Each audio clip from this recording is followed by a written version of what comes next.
ខេ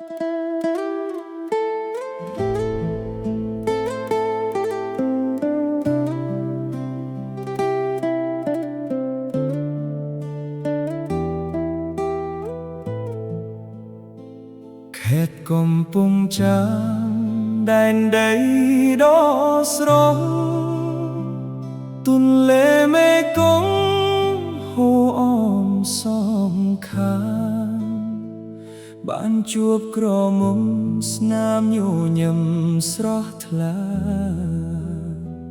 ធ្វើឲ្យបេះដូងបងចង់ថ្នាក់ថ្នម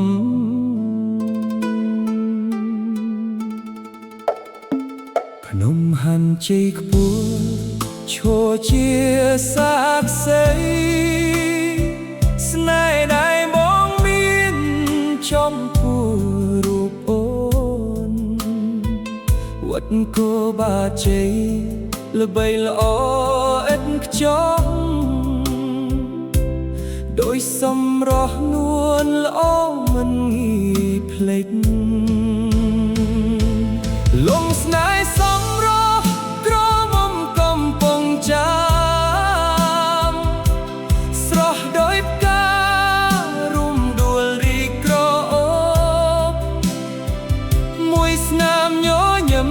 ធ្វើឲ្យចិត្តជ្រួលជ្រើមចង់ថែរក្សាអូនរហូតអស់ជីវា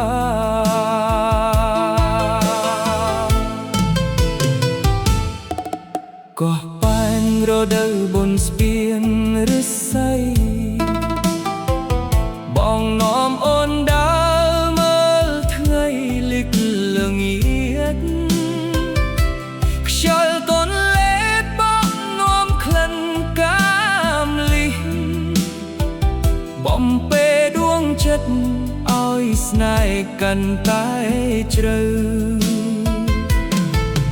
ចាំការជ័យព្រែកលៀបផ្លែទុំល្អដូចគេឈ្មោះអូនបីទូទាំងស្រុកមិនថាថ្ងៃណាបងនៅតែនឹកនាចង់ឲ្យវាសនាបានគូអូនមួយជាតិលងស្នេហ៍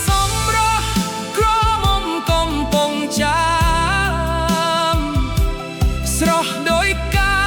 ររុំដួលរីកក្រអូបមួយស្នាមញញឹមធ្វើឲ្យចិត្តជ្រួលជ្រើមចង់ថែរក្សាអូនរហូតអស់ជីវា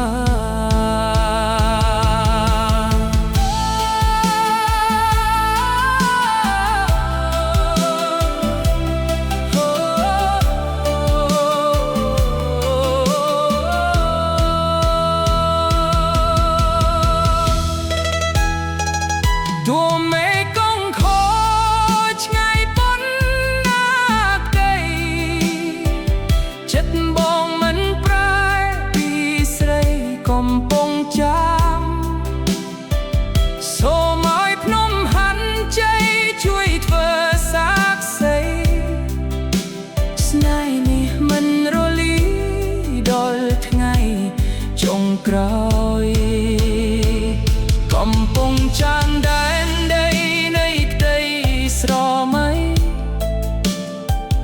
មានទាំងសម្រស់ធម្មជាតិនិងស្រីស្រស់បានគូក្រមុំកំពង់ចាមអ្នកជីវិតបឹងច្បាស់ជាសុខអស់ក្លាជានិច្ច